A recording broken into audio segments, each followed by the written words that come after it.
rather than focusing on the person that I was before, I kind of needed to separate myself a little bit from that. Welcome to Ultra Habits. Here, we go under the hood with our guests to unpack the minutiae and to understand what processes and systems they engage or research that result in ultra-enhanced living. Brett, welcome to the Ultra Habits show. You are the first cab off the rank in the new year, and we really wanted to get you on early. So welcome to the show, man. Thanks for having me. Hopefully kicking the year off strong, right? Are you surfing today?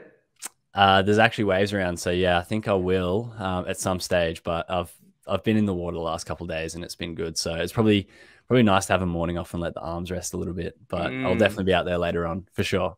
Yeah, I can see the surfboard in the background. So yeah. So let's jump into your story, man. Give our audience a flavor, Brett, of where you're from and how and where you grew up, man. Yeah, so I grew up in a town called Kiama. I still live there today, despite having tried to move away a few times. I've always come back, and that's kind of the town that it is. Very small, and I think that's one of the things that I really like about it. Like, everyone kind of knows everyone, and that's something that I enjoy. I think some people don't like that, but that community aspect is something that I've always valued a lot.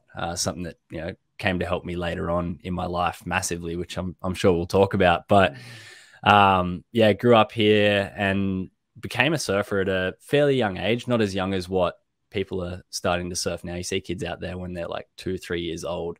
I started when I was 11, which gave me a lot of time to learn to love the sport. I think I came into it at a good time where I'd played a lot of other sports. And as soon as I stepped on a surfboard, just something different about it, how it wasn't a team environment. It wasn't something where you're relying on someone else to do something. It was something where it's just you and the ocean and what you can do out there. And that's something I really liked, mainly as that point of difference. But it's something that I very early on realized that I wanted to have as a major part of my life. There's so many aspects of surfing that I loved, and it turned out I was pretty good at it as well, which obviously helps. So I spent a lot of my younger years chasing, you know, the dream that every young surfer has of becoming a professional, you know, making it onto the world tour, because that's kind of the pinnacle, I suppose. And it's something that a lot of people have, but it's something that's difficult to live out as a reality. There's only 34 people in the world that get to do it. But, you know, as a young surfer, it's like in most other sports, you look at the top and you always kind of dream of being there. And for me, I spent, you know, the next, 12 years of my life really just chasing surfing and making that a huge part of me and what I was about. Like, surfing, it wasn't just something that, you know, I enjoyed doing. It was something that I was good at. Like I said, surf competitively for a number of years. My first job was as a surf instructor.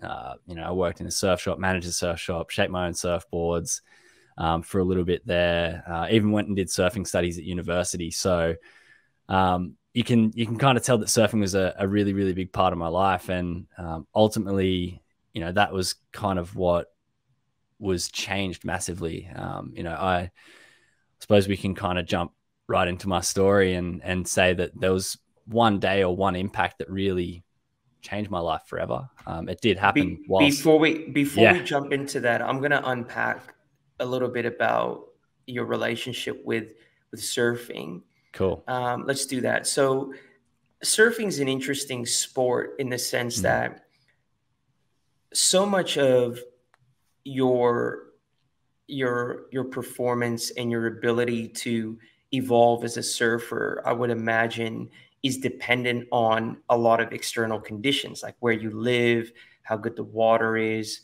how good the surf is.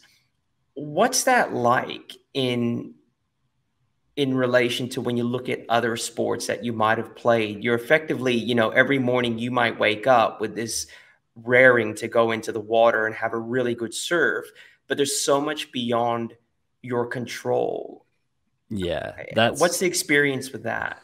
That's something that makes it difficult. I mean, with surfing and trying to battle with those third party elements like the waves and the weather and all of that. It is funny. And like you said there, you can wake up one morning and you can be, raring to go. You want to go surf and get down to the beach and it's dead flat, or the wind's wrong, or there's so many things where your expectations can just be immediately, punched in the gut. And you have to realize that is a part of surfing. It's something that I've kind of realized in being a surf coach and teaching other people, especially when you're learning, when you have all the enthusiasm for it and you want to just go out there every single day. But when you're learning, you can't surf every single day. You kind of need specific conditions and you have to be patient. So I think most of all, it does teach you a lot of patience when it comes to finding the right conditions and waiting and making the most of it when it's there. Like, one thing I always say about surfing is I think when you do have a good surf or you get a good wave, the reward for all of those things coming together makes it feel a lot different to, going down to, I don't know, there's so many different examples of other sports that are very different. My dad used to explain it to me like this, and always used to explain why surfing was so difficult. He used to say that it's not like a sport like tennis, where you've got a court and you've got an opponent and, you're just playing rally by rally. When one rally finishes, you start the next one. He's like, it's like with tennis, you're playing not only against someone else and trying to be the best version of yourself on the tennis court, but the tennis court's not the same every time you step onto it. Tennis court might be bigger, it might be smaller, the lines might be completely different to what it was yesterday. And then most of all, that tennis court is moving at all times. So you've got to try and almost catch the tennis court before you can play a rally. So there's a lot of different factors that go into having a successful surf, which allows you to get better and allows you to improve. And I think that's something that really drew me to it. And like I said, compared to all the other sports that I played, like I played soccer, tennis is one of the ones I played. I played a lot of other sports when I was younger, basketball, baseball, like I played everything. And as soon as I picked up surfing, I realized it was so different. And I actually dropped all the other sports that I was doing and just really focused in on that. It would seem to become very good or excellent in surfing. You would have to make yourself available, right? Like, I think you have to kind of go all in, right? Yeah. Because of the variability in terms of what the day may give you, right? So like, you kind of almost have to be surfing every day, right? If you plan on getting to that elite level. Was that right? Yeah, because that's the other side of things. Once you do get better, and it's not so much conditions that are good for you, like you can kind of surf in anything, especially if you've got the equipment and the drive to actually be able to go out and do it. You just find yourself forcing yourself to go and surf it when it's not as good, and that's tough because when waves are good, how much easier it is and how much more fun you have. But you kind of, like you said, you have to be available. You have to surf every single day. And that's another thing that I came to realize later on, is that surfing is a very selfish sport. Like, it's something where you have to put a lot of time into, like, when you go for a surf, it's not something you do for 20 minutes. You go for 2 to 3 hours, and that 2 to 3 hour window can be at any point during the day. And on top of that, and having other commitments that you might have to push aside if you're doing it seriously, it's selfish when you're actually in the water. Like, it's one of those sports where you're out there and you want to catch the best wave. Like, if you see someone else on a good wave, you can be happy for them, but you wish it was you. And I think that's something that I realized later on, and I think is a very unique thing about surfing. There's a lot of other sports where you can see someone do something good and you can go and try it. But with surfing, you kind of need the wave. You need to be in the spot. And a big part of that comes down to being pretty self-centered out there. And I think that's a tough thing for a lot of people to do. And you see a lot of people come up that don't have that, it's almost like a drive type of thing. Like, when I go for a surf, I'm out there and I'm trying to catch every single wave. And there's other people that are happy to sit there. And for me, it's sometimes I'm like, I wish I could just sit there and chat to people and enjoy it. But for people who do take it very seriously, it can be a very isolating type of sport. So surfers aren't as laid back as we all think, are they? I don't think so. Not compared to what a lot of people thought, when surfing was starting to become more mainstream. Yeah. It's an interesting point. One, in endurance sport, as an ultra endurance runner, I can say the same thing. And hence why, especially with young kids, I don't like being out there for too long, because I feel guilty. You know, you're going on these runs for 3, 4, 5, 6 hours, and, you know, at home, you've got screaming kids. And I think in any individual pursuit, particularly with sport, tends to have more features that are geared towards selfishness. And because it's about your performance. And that's an interesting call out, that with surfing, you're fighting for the wave, right? So it breeds a certain type of competitiveness and requires an individual to be geared a certain way to get very good at it, right? You got to have a crack, and you got to be willing to push. And so that's an interesting observation. So let's now move to March 2016. I think it's the March 30th. What's going on? What happened that day? Give us the play-by-play. The play-by-play. It's actually a funny thing. Like, I always start this story by saying it was just like any other day, except it wasn't. You know, for me, waking up that day, it was actually different to most other days I wake up, because I got a call from my boss at the surf shop I was working at saying the shop had been broken into. This is a call at like 2:30 in the morning. So that's a different way to start a day. And, you know, when people look back at, you know, life-changing moments or days, you can always pick out little moments that might hold some sort of significance, that, you know, this isn't going to be like any other regular day. But, you know, for me, that day basically has consisted of dealing with the shop break-in, you know, cleaning up glass, talking to police, doing all that sort of stuff. So it really was a regular day. I was just out there doing my job. And when I finished work, I decided to go for a surf.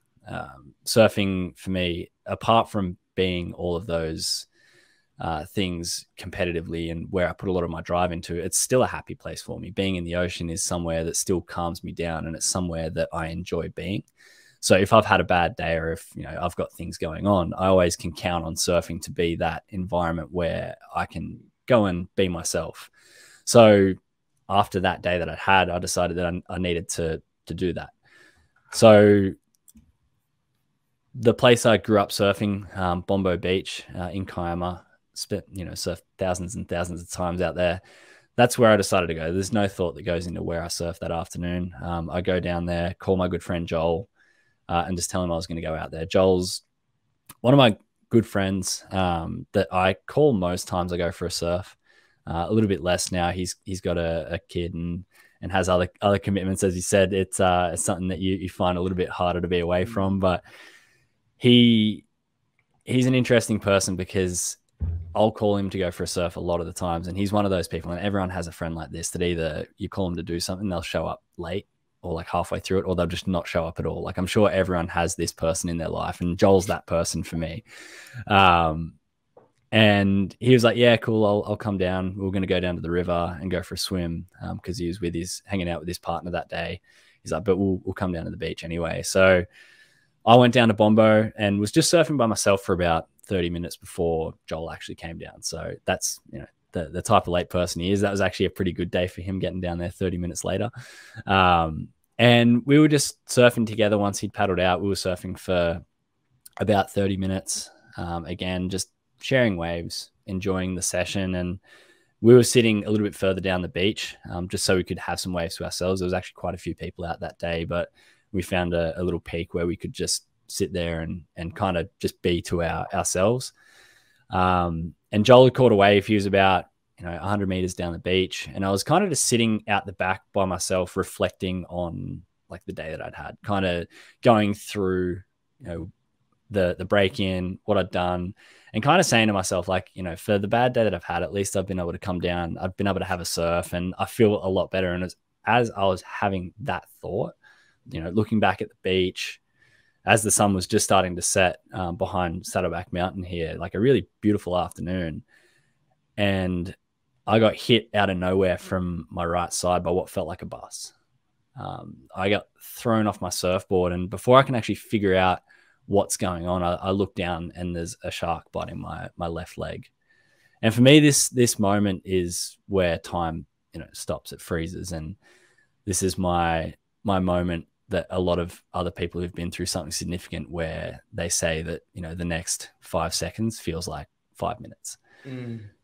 And this is just your body going into fight, flight, or freeze. You know, it's an information gathering exercise. So for me, that's why it's such an incredible 5 seconds, which feels like 5 minutes, because I'm taking in so many little things, like looking down at the shark that's biting my leg.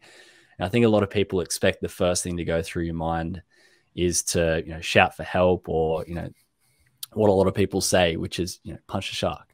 Like, everyone knows that if, you know, you get bitten by a shark, you're supposed to poke them in the eyes or punch them.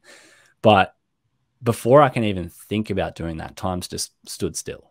And, you know, I'm taking in, you know, the feel of the shark's skin as I'm kind of trying to push it away. I'm taking in the fact that, you know, there's no sound. Like, I found out later on that I was screaming for help, but in that moment, there's just no sound. It's just me and this shark. And the other thing that I can take in is the look in its eyes. Like, it had no emotion. It's just two eyes of this apex predator that's doing what it's done for millions of years. And in a strange way, like, this moment can be a terrifying image, but it has actually given me a lot of respect for sharks and just how good they are at what they do. Like, I look at sharks now and know how they've been around for millions of years. Like, they are incredible creatures. And, you know, that picture, that image in my mind is one that I think a lot of people would think brings a lot of fear, but I think it's more respect. So as I'm taking in all this information, you know, the interesting thing about fight, flight, or freeze is what I was going through then. It's not a final decision. Like, freeze is just fight or flight on hold. It is that information gathering exercise so you can figure out what to do. And for me, I got to the point where that thing in my head clicks and it's like, fight. I'm supposed to punch it. You can't punch through water though. It's near impossible. So the only thing left for me to do is to try and get away from it. It's, you know, the flight part of that response. And for me, that meant just trying to pull away from the shark.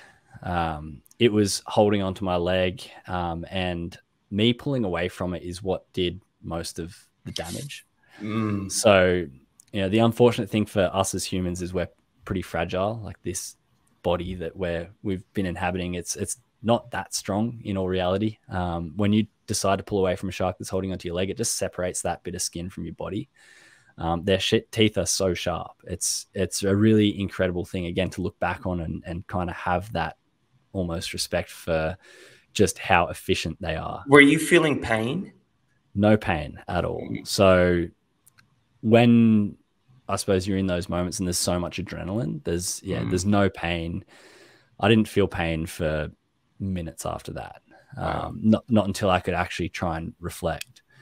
So pulling away from the shark, separating that large chunk from my leg, actually did allow me to have a bit of a window to try and escape and swim towards the beach. And I'd only gotten about 15 meters in, just only looking at the beach, trying to paddle or trying to swim as fast as I could because I wasn't with my board.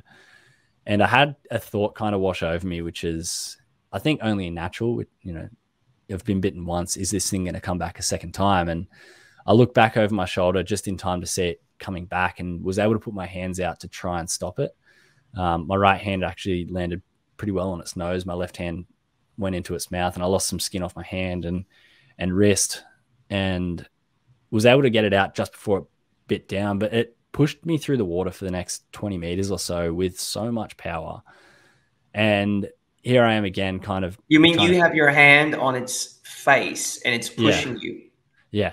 Towards the beach. Towards the beach, which is the best direction for it to be pushing me. But again, kind of in a situation where I don't know what to do. There's, you know, I can't really say, all right, I can try and pull away from it now because I don't know what's going to happen next. And luckily I can see a wave approaching. And I think my only kind of window for escape is when this wave hits us, I can try and push the shark to the side and hopefully, you know, get all jumbled up in the whitewash and hopefully get separated from it then. And that's what I did in that moment. And luckily the wave was pretty solid and actually pushed me in a little bit more. And I felt the shark actually hit me one more time underwater from the side. But by the time I came up after that wave, I was actually standing up on the sandbank. It was about waist deep water. So I'd actually been pushed in quite a way, which is good news. And then I look up again, and luckily this time it's not the shark coming back. It's my mate Joel.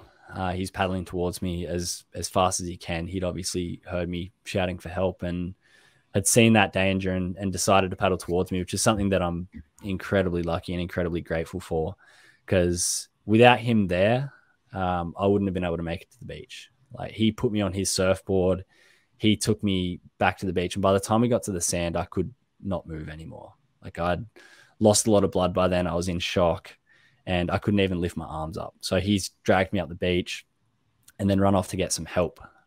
And that kind of left me laying, by myself again, trying to reflect on what had just happened. And this is kind of where the pain starts kicking in, because for me, I was like, okay, I know I've been bitten by a shark. I decided very early on I didn't want to look down at my leg because I didn't want to go into further shock and lose more blood. But I was kind of trying to survey the whole experience and knew it was serious. Like, I knew it was something that was kind of leaving me on the brink of life and death. And that's when you have that thought of, is this what it feels like to die? Because knowing that, I can't move, I'm in shock, I've lost a lot of blood, I didn't know what comes next. Like, there's nothing I can do in this situation to make it better. And I was just lucky that in that time when Joel had run off to get help, that I'd kind of weighed it up and said, well, there's nothing I can do. It is out of my control, but the only thing I can really do here is stay present and focus on my breathing. Something about that moment didn't feel like it was like my time was about to be up. Something didn't feel right about that. So it made it a bit more, a little bit easier to focus on those things that I could do. And I think this is where a lot of luck starts to kick into these situations. A lot of people talk about, those millimeters. And for me, it literally was millimeters. And it was these small things that come into play. And one of the biggest ones there was, first of all, Joel being there. Second of all, his partner, which he'd come down to the beach to watch him surf, which never happens. She's an intensive care nurse.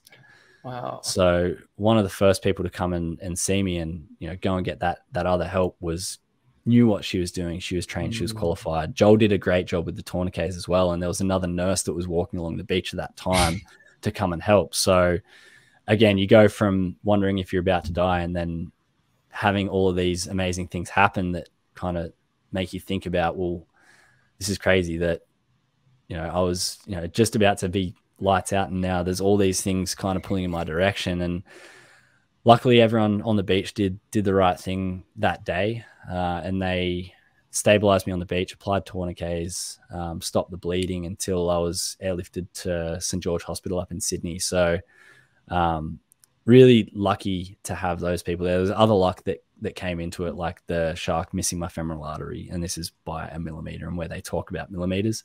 If that was the case, then I wouldn't have even made it to the beach. So these small little bits of luck that saved my life that day are something I look back on and reflect on all the time, and always grateful for, Joel and his partner Aggie and John, the other nurse that were on the beach, and everyone else that helped, because without them, I definitely wouldn't be here telling the story today. Yeah, what a remarkable tale. And there's so much in those few minutes of what was going through your mind at that point of attack through to you getting to the beach. I mean, like a whole book could be written on that very short space and time, right? Yeah. And wow, it's remarkable. So you get to the hospital, you no doubt go into intensive care and get surgery and the help which is required. What do the doctors tell you that your life is going to look like after? Like, what's the diagnosis for you, particularly with surfing? Yeah, so it kind of happened in a few stages. Like, first of all, it was going through the extent of the injury. So I ended up losing 3/4 of my left quad as a result of pulling away from that shark, which, anyone who knows much about the human body knows that the quad is a very, very significant muscle. And without it, it's very hard to do a lot of things. Their immediate, I suppose, priorities were trying to save the leg. So amputation was a real option at the start. They were trying to weigh up how much damage had been done to the bone and everything around it, you know, because they were sort of thinking if there's been too much damage done, then it's easier to amputate it and it's a quicker recovery. And that's something that actually really scared me, which I think is a pretty understandable response. But they did a lot of research. I didn't get those surgeries straight away. I didn't actually get a surgery until 5 days into my hospital stay. Oh, it's 3 days. Sorry, 3 days. I had 2 where they just cleaned it out and had a look. And then they'd actually done a little bit more research and tried to figure out what they could do to not only save the leg, but give me the chance to use it later on. So what they ended up doing was they took my left lat muscle from my back and actually implanted that in my leg. A big part of that was just to cover the bone that was exposed, to keep that alive so it wouldn't have to be amputated further down the track. They connect a blood supply through that muscle to keep it alive and connect a nerve, which they hope will make it work later on. But having a back work as a quad isn't really the best solution. It's just all they could really do in that situation. And that's kind of what led to that longer term prognosis, which is what you were, I suppose, asking the question. And talking to doctors, they weren't overly optimistic, as doctors tend to be, especially in, you know, big cases like this. They said because of the massive damage to your leg, they're like, walking is going to be a challenge. And when I hear that, I'm like, whoa, this is like a really big change to my life. You know, I was sort of thinking about being in a wheelchair for a very long time. And they said, you know, definitely being in a wheelchair for a long time. They're like, walking on crutches is, you know, expected. But they said, you know, best case scenario is you'll probably have a device or a prosthetic on your knee that actually straightens it out and performs the function of that quad so you can get around and walk. So because of that, you know, running and being active is going to be a massive challenge for you. And as they're going through these things, I'm just asking myself now, I'm like screaming at them, like, what about surfing? Like this thing that I've always done, I've always loved. It's my entire life. As I said at the start, it's everything I did. They get to surfing. They said, surfing's going to be off the cards. Like the damage that you've had, you know, walking is going to be enough of a challenge. You basically should, you know, not even think about surfing as being an option. So at no point did you get consumed with fear of water or fear of sharks? No, not for a very long time. For me, the immediate sort of days was more just about trying to get back to a regular quality of life. Like I'd never been like, well, I don't want to go back in the water. Like even from a very early stage, I think, and especially after getting that prognosis from the doctors, a big part of me was like, I want to get back in the water and surf. Like I want to be able to do this thing that I've been told that I can't do.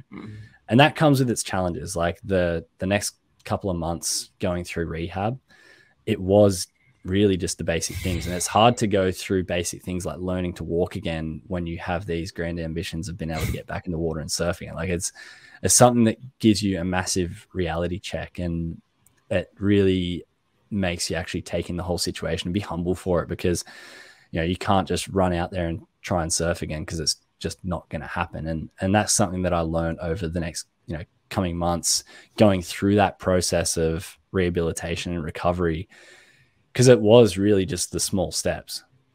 Like it was just, okay, we need to first of all get out of bed and, you know, get up on a walking frame just to be vertical. Like I wasn't able to weight bear for, you know, a month. And it went from steps like that to, you know, slowly taking a few steps on crutches and just slowly progressing. And having patience for something like that is something that I've not ever really been good at. And especially, you know, throughout that whole time, I was like, I want to get back in the water. I want to surf. I want to go and do these things. I want to, you know, prove everyone wrong. And it was tough. Like for me, that was the hardest period of my life is going through that rehab and trying to be patient with it and trying to be slow. And it's not something that I've ever had to do before. And a big part of that whole situation, the toughest thing was just, I suppose, a fear of failure. Maybe not being able to surf again. Like, what was life going to look like if I couldn't do those things? I think there's an interesting piece in your story, and it comes up with a lot of our guests, is this concept of your identity and who you are tied up in your surfing. And I think to quote yourself, you said you were forced to look at climbing a new mountain, right? So developing a different mindset around what you're going to do and who you are. How did that evolutionary process happen? Like, so you're in this like, oh shit moment, I may never get to surf again. And you're kind of having this crisis, obviously. Like, how did you get to this place then of realizing that you're going to have to evolve? Yeah, it was tough. Like, for me, the hardest thing about going through that is I hadn't been there before. Like, I'd never been in a situation in life where I'd lost so much. Like, up until that point had a pretty good run.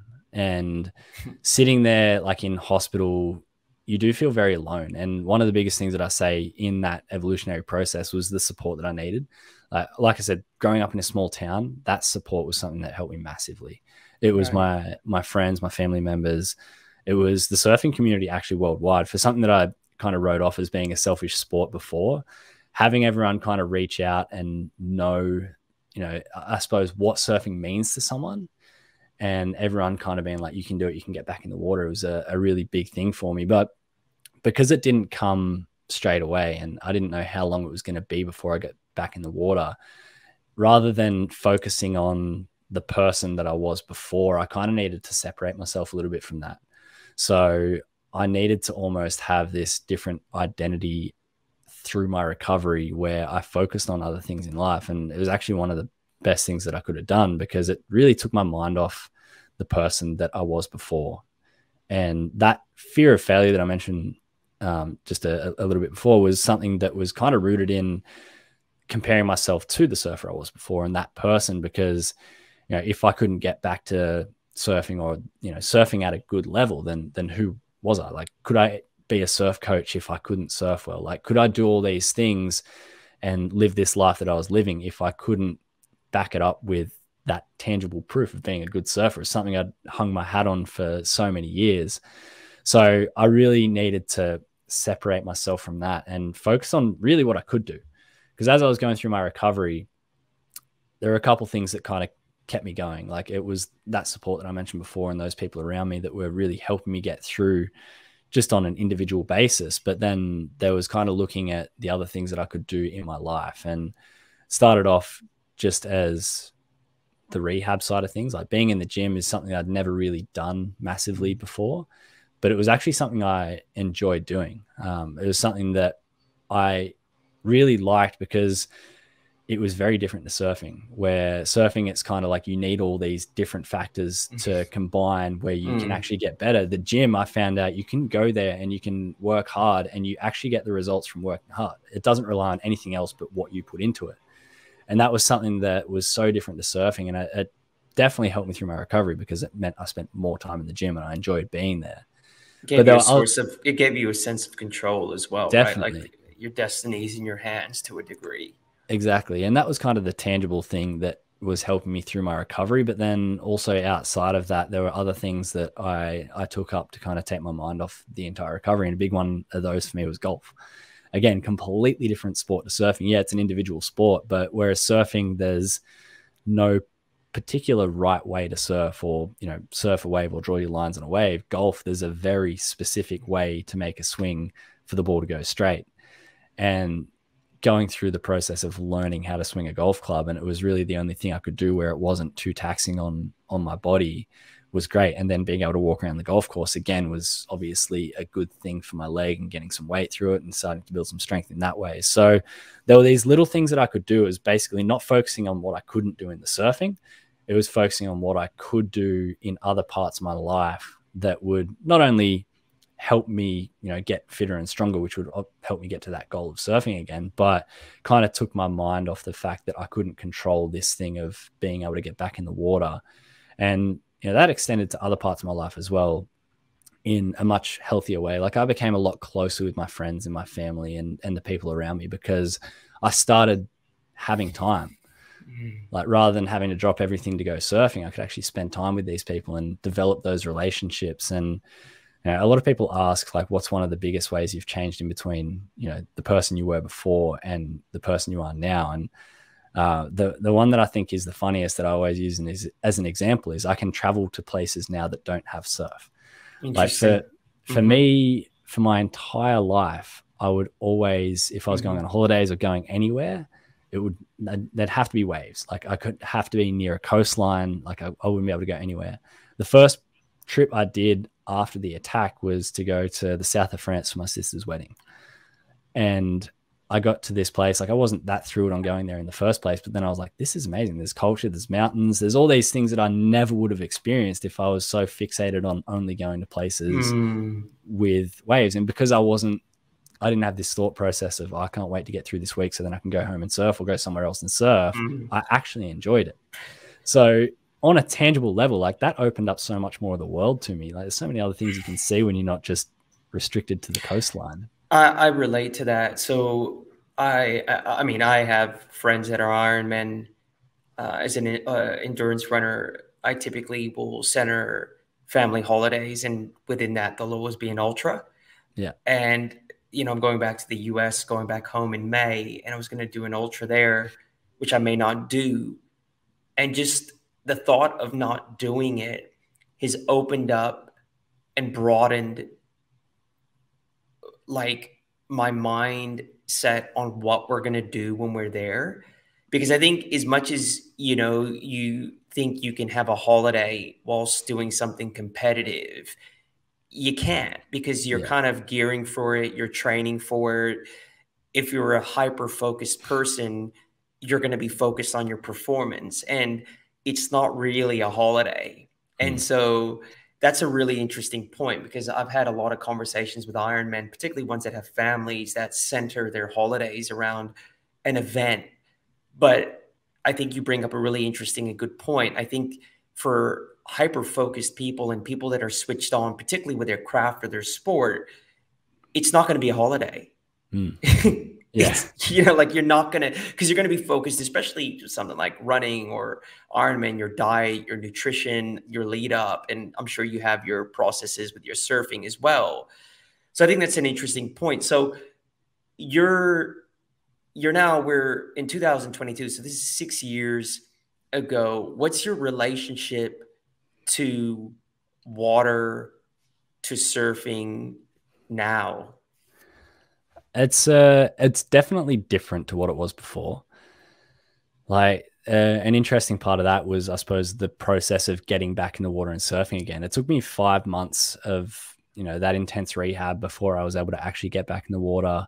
And that was just on a longboard, like not on the board that you see behind me here. It wasn't, the surfing that I was doing wasn't anything special, but it was just getting back in the water. And then there was the process of trying to improve that surfing to try and get back to a level that, I might have been at before. And as I was kind of going through that process, I kind of realized that there was, surfing, whilst it is a very important part of my life and it's something I do every single day, it's something that I think about all the time. I still enjoy competing. I still enjoy so many other parts of surfing, but it just holds a little bit of a different place in my life now. I surf for enjoyment a lot more than I did before. Whereas before I'd be forcing myself to go and surf, 1 foot dribble and, maybe not enjoying it, maybe getting frustrated. Now when I surf, I can truly enjoy it more. Like I can ride different boards. I don't have to always ride a high performance board and be surfing my best. Although I do go through phases where I want to surf good and, I might, knuckle down for a couple of weeks and try and surf every day just to kind of prove to myself that I can still do it. But a big thing that happens is you realize that, you're not the surfer that you were before. Like for me, going through improving and still being like, I still say that I surf very well. Like I still am, a competent surfer, and probably you know, if you look at competitive surfing, would surf competitively better now than what I did before because of the way that my surfing has changed. But because of all the other things in life that have kind of evolved as a result of the attack, and the way in which I value different things now has just changed my focus. And I don't think there's anything wrong with having more than one focus, but a big thing that I learned along the way was having a story to share and something that I can do that is completely different to what I did before. You know, sharing, it didn't take long for me to realize that I wanted to kind of share my story to help other people. You know, the first time I was actually just asked to go and tell my story chronologically was just at a high school, and I didn't know what I was doing. Like, I've always been a shy person, talking in front of groups or in front of camera or anything like that. And I was terrified and just went and told my story chronologically. And one of the teachers came up to me after that session. He's like, I haven't seen those kids sit still for 5 minutes before. They just sat still for 45 minutes the entire time you're talking. That feeling of being able to have an impact on someone's life is something that made me take a step back again and say, well, what actually means a lot to me? You know, what am I going to be happier looking back at my life in, 40 years time, saying, I kept chasing that, path of becoming a professional surfer. And whilst that was a good time and I enjoyed doing it, what can I say I actually left behind? And looking at my life in that way, it made it pretty easy to say that, things are going to change. And, the life that I live now, there's a lot of similarities, but just the overall purpose and the overall meaning is a lot different to what it was before. And that's something that, it's a change for the good for me. It's only added to the life that I was living before. And that's something that, I wake up every morning and, am pretty grateful for what I get to do. Yeah. Yeah, I get that. So you've your life looks the same, and there may be this similar features to what it was before, but your guiding force has more depth and more width.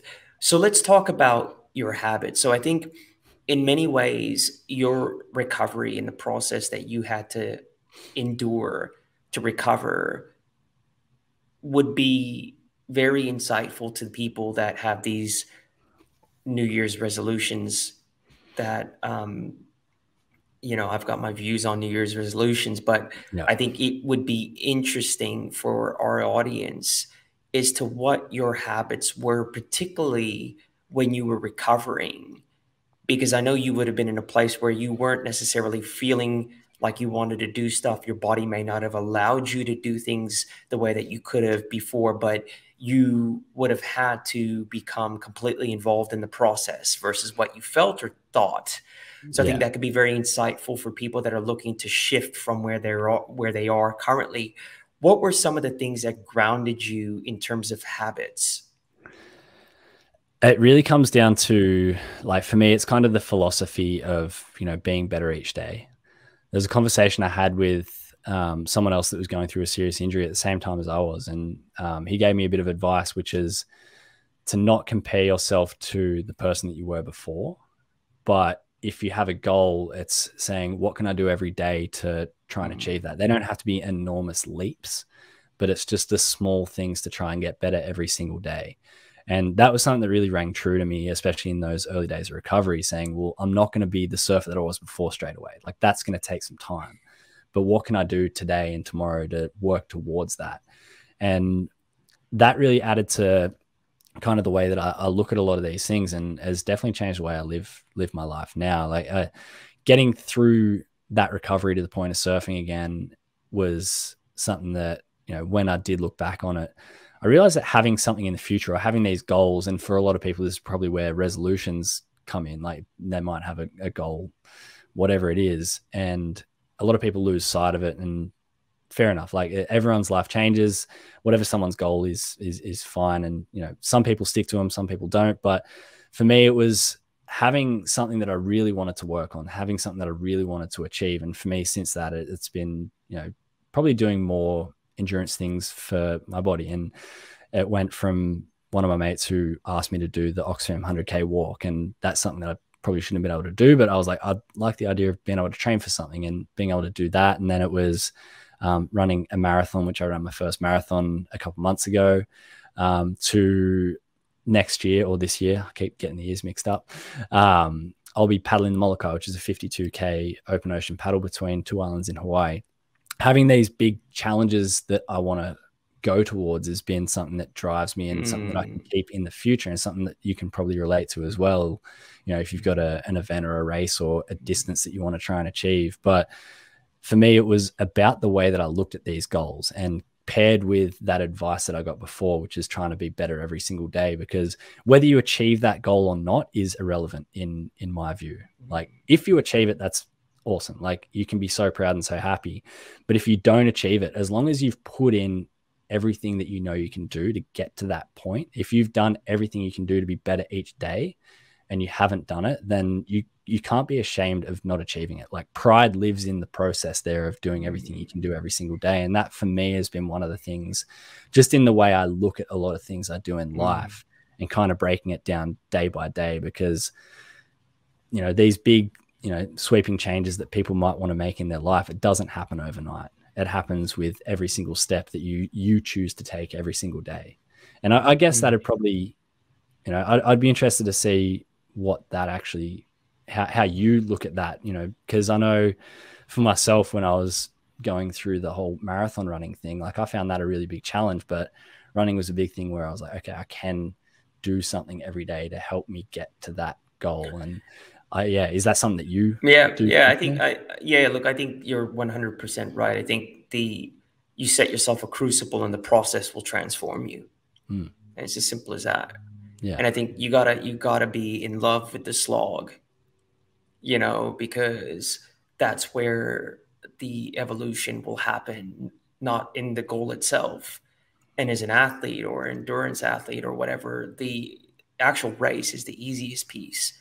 It's the months of suffering, the months of sacrifice, the months of coordinating different things required to live life but train effectively. And you're 100% right. It's the process which is transformative, not the outcome. And I think that's actually, to really embrace that and know that truly in your heart and walk that, is a competitive advantage. Yeah. Not everyone, some people understand that conceptually, but they can't actually walk that.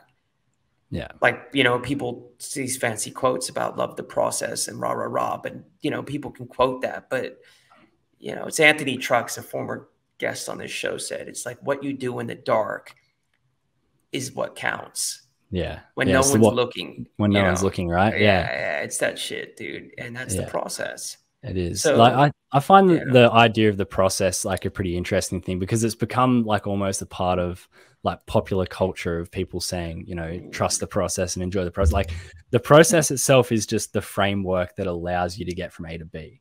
Like, the hard work that goes into following that process is what a lot of people, I think, skip over. Yes, 100%. And that's where, you know, identity, how you see yourself, habits, those are the things that drive us. Because, I mean, I know that an individual's habits and what they do will serve their identity. Yeah. Hence why resolutions don't work. Yeah. Because a person doesn't see themselves yet in a way that will sustain those new behaviors. So, that's a really interesting piece. So I think what we'll do is we'll wrap it up there, Brett. I know you've got a trailer out. What's going on? Where can our audience learn more about you, bro? Yeah, I suppose, like I said, using my story to help other people kind of led to what you do with that. Everyone said write a book, but I said I'll do a documentary instead. So I've been working on this for probably the last 18 months, and we've still got another, you know, probably 10 months of going into it before it can be released. The documentary is called PYROPHYTIC Film. A lot of people get a little bit hung up on the name, but a pyrophyte is a species of plant that we have pretty commonly in Australia that requires fire in order to germinate and regrow. So pretty apt for my story when you dig into it, and for a lot of people as well. But that'll just be documenting the attack through other people's perspective as well as my own, because one thing I realized about my story is there's some parts of it that aren't mine to tell. So having those different perspectives is going to be a great way to tie everything together. We're going to go through the recovery, but then we're going to go through the process of paddling the Molokai, which is in July this year. So you can follow that on social media. You can check out the trailer on YouTube. But yeah, that we're looking to release late 2022. So really, really looking forward to getting that, you know, in front of people and kind of seeing everything come together. It's been an amazing process getting this to the point it is, and I think there's still a little way to go, but it's awesome to be able to work on and share my story in that sort of format. Well, man, look, we are going to let you get to the surf. It looks like it's going to be a nice day out there. But again, want to thank you for your time, Brett. Thank you so much for being a guest on our show today, man. No, thanks so much for having me. And yeah, really, really love what you do. And yeah, stoked to be a part of it, man. Thanks, brother. Thank you.